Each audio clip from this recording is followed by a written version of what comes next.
जय जगन्नाथ। मो स्निग्धा आपण मान मोर यूट्यूब चैनल किछि स्मृति किछि अनुभूति को स्वागत करुच्ची। सांग मैंने सबुदिन भली मु मोर नित्यकर्म सारी आज छात उपरକୁ ଯାଇ ମୋ ଛୋଟ ବଗିଚାରୁ କିଛି ଫୁଲ ତୋଳି ଆଣିଥିଲି ଏବଂ ତାପରେ ଠାକୁର ଘରକୁ ଯାଇ ଠାକୁର ଘର ପରିଷ୍କାର କରି ଠାକୁରମାନଙ୍କୁ ସ୍ନାନ କରାଇଥିଲି। ଯେହେତୁ ଆଜି ସ୍ନାନ ପୂର୍ଣ୍ଣିମା ତେଣୁ ମୋ କୁନିଦିଆମାନଙ୍କୁ ମଧ୍ୟ ସ୍ନାନ କରାଇଥିଲି।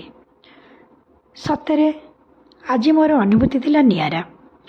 आज मु मो कुनिदिया मांगर यशोदा देवकी तथा कौशल्या माँ पलटि जाइली। श्रीमंदिर सिना महाप्रभु केते भक्त कमल स्नान करुँच किंतु मु आज मो कुनिदिया मानू मो पूजा घरे से कौशल्या देवकी माँ स्नेह भरा परस दे से स्नान कराई।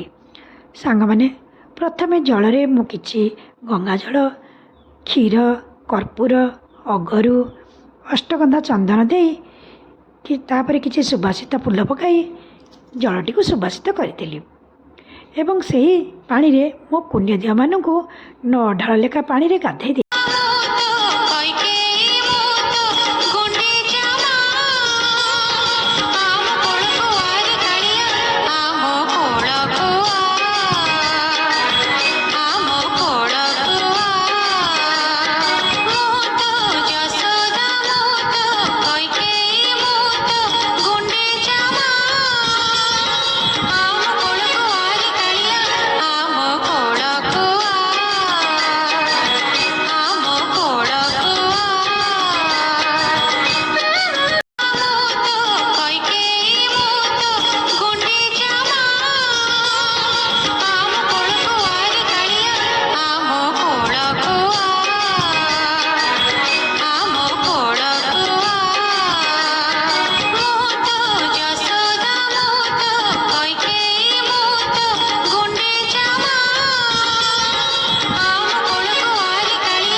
मैंने स्नान पूर्णिमाटी वर्ष को थे आउ श्री जगन्नाथ सिना सांग सेवक गहण रे श्री मंदिर रे स्नान करें मुझे मो कुनिदिया को मो ठाकुर घरे स्नान कराई महा खुशी अनुभव करुच्ची।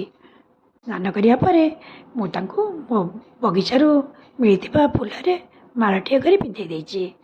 देखो तो सांग मैंने केते सुंदर दिशुना आज प्रभु प्रभु सांगे मुझे देवादेवी मध्य फूल सुसज्जित कर देछि।